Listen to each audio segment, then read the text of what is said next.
Welcome back to my channel बिकेशप्रेन्योर।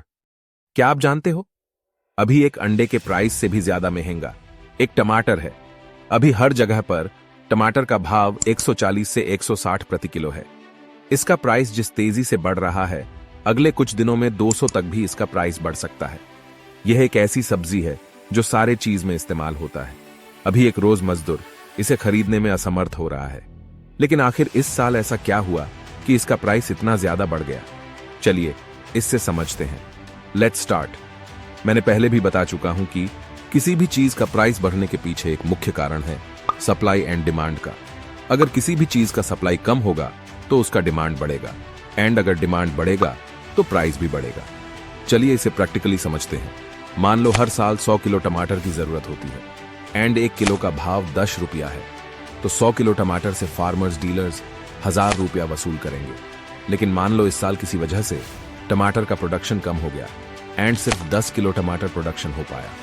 लेकिन farmers and dealers ने उतना ही टाइम एंड एफर्ट डाला है, सो उन्हें अभी भी 1000 रुपया चाहिए। लेकिन टमाटर सिर्फ 10 किलो है, इसीलिए इसी 10 किलो टमाटर से 1000 रुपया कमाने के लिए इसका प्राइस बढ़ाकर 100 रुपया कर देंगे।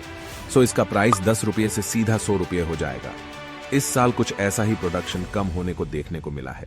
इसीलिए प्रोडक्शन कम होने के कारण इस साल इसका प्राइस बहुत ज्यादा बढ़ गया। लेकिन अब सवाल यह है कि इसका प्रोडक्शन आखिर कम क्यों हुआ, एंड हर साल यह सिचुएशन क्यों नहीं हो रहा था? इसके पीछे मेनली 2 रीजन है। Number 1, unexpected heavy rainfall. Number 2, heat wave. चलिए इससे समझते हैं। इंडिया में जनरली 2 टाइप्स के टमाटर हार्वेस्ट किया जाता है, एक रबी क्रॉप एंड दूसरा खरीफ क्रॉप। रबी क्रॉप जो महाराष्ट्र, कर्नाटक एंड आंध्र प्रदेश इलाके में नवंबर दिसंबर में प्लांट किया जाता है। यह क्रॉप हर 45 दिन के इंटरवल पर थोड़ा थोड़ा हार्वेस्ट किया जाता है, एंड मार्च से लेकर अगस्त तक की सारी जरूरतें इसी क्रॉप से पूरी की जाती है।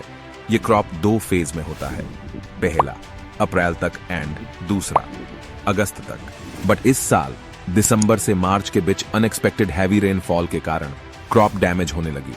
टमाटर प्रोडक्शन के लिए सिर्फ 1 से 2 इंच का रेन चाहिए, लेकिन इस साल 4 से 5 इंच तक हैवी रेनफॉल देखने को मिला है। इसीलिए पहली फेज में होने वाली प्रोडक्शन कम हो गई एंड सप्लाई भी कम हो गई। लेकिन दूसरे फेज का क्या? हीट वेव के वजह से दूसरे फेज के क्रॉप भी डैमेज होने लगी। टमाटर प्रोडक्शन के लिए 30 डिग्री या उससे कम टेम्परेचर की जरूरत है, लेकिन इस साल 40 से 45 डिग्री तक टेम्परेचर पहुंच गया है, जिसे हम हीट वेव कहते हैं। मार्च अप्रैल में इसी हीट वेव बढ़ने के कारण ज्यादा से ज्यादा क्रॉप डैमेज होने लगी एंड प्रोडक्शन कम होने लगी। हीट वेव से कैसे हमारे देश के इकोनॉमी पर असर पड़ता है, उसके ऊपर एक डिटेल वीडियो बनाया है, उसे चेकआउट जरूर करना। अब सवाल यह है, क्या आगे इसकी प्राइस पे कुछ फर्क आएगा या नहीं? यस, क्योंकि ये जो भी कांड हो रहा है वो सिर्फ रबी क्रॉप के वजह से। खरीफ क्रॉप जो उत्तर प्रदेश, महाराष्ट्र एंड बाकी इलाकों में हार्वेस्ट किया जाता है, वो मार्केट में अगस्त के बाद आएगा। होपफुली, आई थिंक अगर इस क्रॉप को कुछ हार्म नहीं होगा तो प्रोडक्शन में कुछ फर्क नहीं आएगा एंड सफिशिएंट टोमेटो प्रोडक्शन हो पाएगा। प्रोडक्शन अच्छा होगा तो सप्लाई भी अच्छा होगा, सप्लाई अच्छा होगा तो इसका प्राइस भी धीरे धीरे कंट्रोल में आ जाएगा। फाइनली आई थिंक अगस्त के बाद इसका प्राइस नॉर्मल हो सकता है। आपको क्या लगता है कमेंट में जरूर बताना। Thanks for watching.